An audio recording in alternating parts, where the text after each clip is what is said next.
it can feel wrong simply because we've decided something is wrong. Thoughts are just ideas, conclusions that we've come to, and they're flowing through our conscious awareness. But we are the conscious awareness aware of them. But when we identify with thoughts, we feel the content of them. Whatever the thoughts are saying, it feels real. So it's like a self-fulfilling prophecy, and we live in this world and we get so lost in it because of the fact that it feels real. But for me, I've started to recognize that thoughts are simply thoughts, and to come back into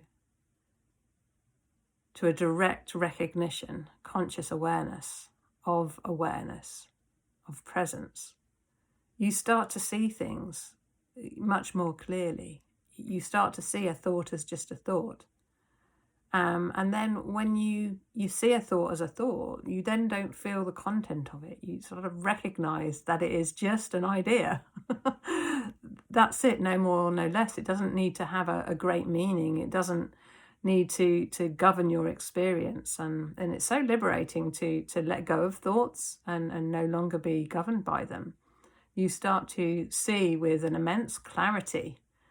And there's so much joy in that. It's not about being clever, seeing more clearly than another person. That's still a sense of ego in there, needing to prove yourself. But when there's no identification with thought, there's actually no need to validate yourself or prove anything. There's so much freedom in that. For me, that's my highest desire is freedom and simply being here now, being myself, being able to recognize a thought is just a thought. It's freedom right there. I can then, allow what wants to happen to flow through me.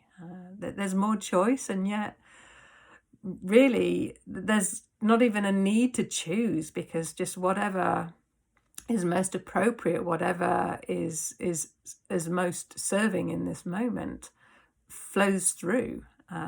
Intuition is so much more refined when you let go of thinking, when you let go of any need to battle with the mind even. I think there's this idea that you need to clear your mind of all thoughts, and actually it's more like you change your relationship with them. Just recognizing a thought is a thought, and you're free. You don't need the thoughts to go then. They can be there, they'll flow through, and there's a much stronger identification with the pure awareness, with stillness and silence. And that identification is natural because it's who and what you are, and it requires no effort. I think that's, for me, what has been the biggest takeaway for recognizing, when I was identified with thinking and then having the associated feeling, that just used up so much energy. It was so exhausting and so tiring. And so it's been such a light experience to recognize that, thoughts happen, but they're not necessarily true. And to come back to presence, to explore using whatever technique you find works best, to recognize who and what you are, it's priceless.